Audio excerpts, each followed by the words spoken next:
Pagi hari ini saya membaca kebenaran firman Tuhan dari Kisah Para Rasul pasal yang pertama. Dan saya diingatkan kembali tentang betapa pentingnya hidup dikuasai dan dipimpin oleh Roh Kudus.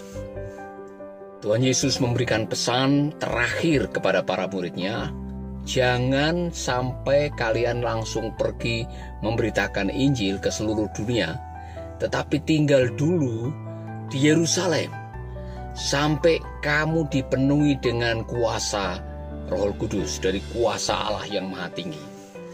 Saya yakin Tuhan Yesus punya pesan yang sangat penting. Kenapa pesan itu diberikan? Karena Yesus tahu kualitas para murid. Tidak lama setelah Yesus bangkit, dia mendatangi para murid dan dia melihat ada kondisi yang sangat memprihatinkan yang terjadi dengan kerohanian para murid. Kleopas yang tidak bisa melihat kehadirannya Tuhan Yesus selama perjalanan menuju ke kampung halamannya, yaitu Emmaus. Wajahnya muram. Petrus dan kawan-kawan yang waktu didatangi Tuhan Yesus, mereka menyangka Yesus sebagai hantu. Para murid yang kembali ke pekerjaannya, pulang kampung, melakukan apa yang menjadi kebiasaannya. Saudara-saudara, ada sebuah concern, keprihatinan. Lalu bagaimana perintah memberitakan Injil bisa terlaksana kalau para murid hidup seperti itu?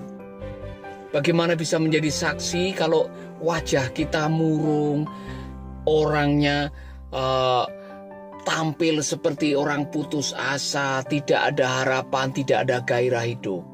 Bagaimana bisa menjadi garam dan terang, pergi ke dunia, memberitakan Injil kalau dengan Tuhannya saja tidak yakin bahwa dia bangkit? Bahkan Tuhan yang bangkit disangka sebagai hantu. Kalau semua pada pulang kampung, tidak mau memberitakan Injil, kembali ke manusia lamanya, lalu perubahan apa yang mereka tunjukkan kepada dunia setelah mengikut Yesus, sehingga dunia akan percaya bahwa Yesus adalah Tuhan? Saudara, saya bisa paham dengan apa yang disampaikan oleh Tuhan Yesus. Jangan kemana-mana dulu, kamu tunggu di Yerusalem sampai kamu dipenuhi dengan kuasa yang Maha Tinggi. Dan benar, saudara, setelah itu Yesus naik ke surga dan para murid pergi ke Yerusalem di sebuah kamar loteng. 10 hari mereka berdoa, dan pada hari Pentakosta Roh Kudus turun dan menguasai, memenuhi hidup mereka. Ada yang punya tanda berbahasa roh, ada yang terlihat seperti lidah api turun. Kemudian mereka berbicara dalam bahasa-bahasa yang lain, dan dalam waktu sekejap ada sesuatu yang terjadi yang luar biasa. Simon Petrus yang kemarin mengatakan hantu-hantu, yang kemarin tidak percaya bahwa Yesus bangkit walaupun sudah melihat kubur kosong. Simon yang berdiri duluan, saudara. Dia berdiri duluan. Dia berkhotbah kepada ribuan orang yang sedang merayakan hari Pentakosta, dan dia mengutip ayat-ayat kebenaran yang meneguhkan Yesus yang kamu gantung, dia mati di kayu salib, dia bangkit pada hari yang ketiga. Dan dia begitu jelas dengan lantang dan penuh keberanian. Dia bersaksi dan dia berkhotbah, dan 3.000 orang bertobat. Jadi Yesus memberikan pesan kepada kita semuanya bahwa setiap orang Kristen perlu kuasa Roh Kudus. Kuasa itu diberikan bukan untuk gagah-gagahan, bukan untuk sok rohani, bukan untuk supaya orang melihat kau bisa bahasa roh, bukan supaya Anda bisa dilihat orang, wow, super hebat. Bukan itu, saudara. Roh Kudus itu diberikan, kuasanya diberikan supaya kita dimampukan untuk menjadi saksi di Yerusalem, di Samaria, sampai ke ujung bumi.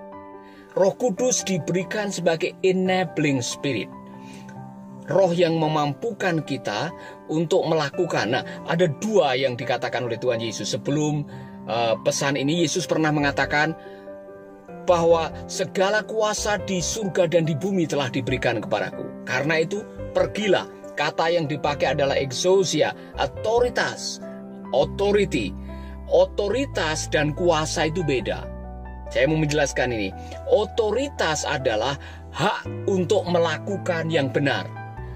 Kuasa adalah kekuatan yang memampukan saudara untuk melakukan apa yang benar. Jadi keduanya sangat diperlukan dalam kehidupan kita sebagai orang percaya.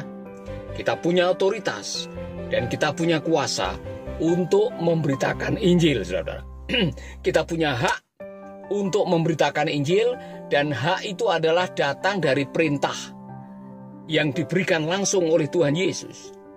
Yang kedua, supaya kita berhasil melakukan apa yang menjadi hak kita, Yesus memberikan kemampuan, yaitu kuasa Roh Kudus. Kemampuan itu akan menyangkut mengenai urapan untuk menyembuhkan orang sakit, berkata-kata dengan hikmat yang Tuhan berikan, keberanian untuk melawan oposisi yang barangkali tidak menyukai apa yang Anda katakan.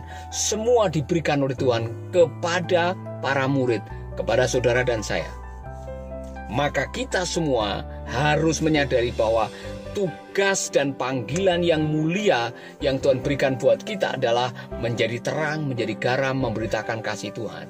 Saudara-saudara, tugas pemberitaan Injil bukan hanya tugasnya para penginjil, para pendeta, para pelayan Tuhan, para hamba Tuhan, bukan. Kita semua punya tugas untuk menjadi saksi. Karena Yesus mengatakan kepada para muridnya, kamu adalah saksi dari semuanya ini.